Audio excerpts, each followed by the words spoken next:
Hello and welcome. Today I wanted to talk a little bit about straps. Using straps in your practice to enhance your practice and make it a little more accessible, and length of strap options, and what I wish I kind of did a little differently. So the standard is a 6-foot strap, and this does suffice for the majority of things that you would use a strap for. So for instance, we might be on our backs with the strap around the ball of the foot, coming into extended big toe. I'm able to have the strap over my foot. I'm able to hold both ends. My arms are still touching the floor. I'm resting my upper body against the floor.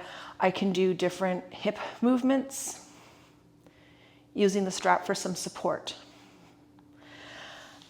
We can also take the strap and use it as a restorative aid. So if we take it and make a loop, we can put it around our knees for a restorative butterfly if you can't let your knees just completely fall out to the side.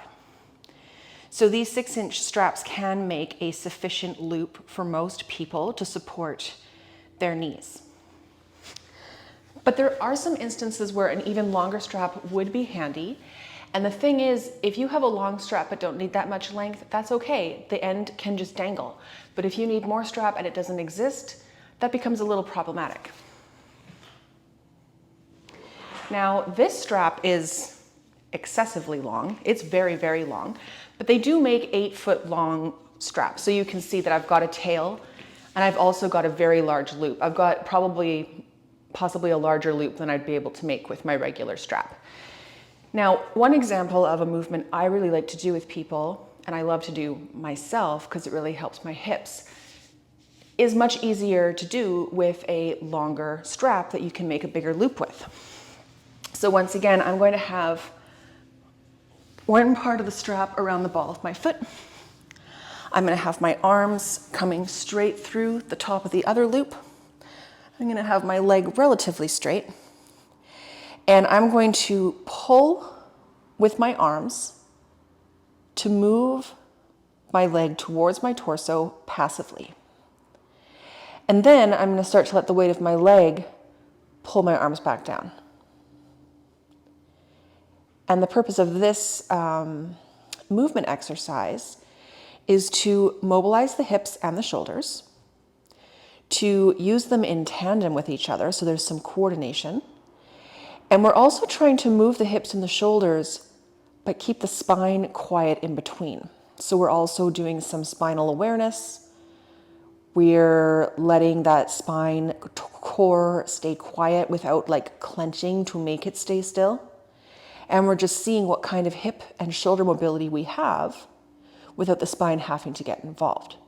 So this movement kind of hits a bunch of points with one thing. And I really like using it with people, but sometimes those shorter straps are not quite enough to give you the reach that you need, depending on how long your hamstrings are and how mobile your hips and shoulders are to reach. So that is an instance where a longer strap can be useful. So like I said, it doesn't have to be this long. This is excessive, but an 8-foot strap would definitely be the way that I would go if I was outfitting my clinic over again instead of the 6-foot straps. All right, so that gives you something to think about. If you're in the market for a strap, they're very affordable. You can order the longer ones online. You might find them locally near you. But if you already have a 6-foot strap, but you like the idea of making it longer, just go buy a second 6-foot strap. And instead of making a loop with the one, you're going to put the clasp from one with the end of the other and the clasp from the other with the end from this one, just to make a longer loop with 2 different straps. So that is a workaround if you need, but that is why longer straps may sometimes come in handy.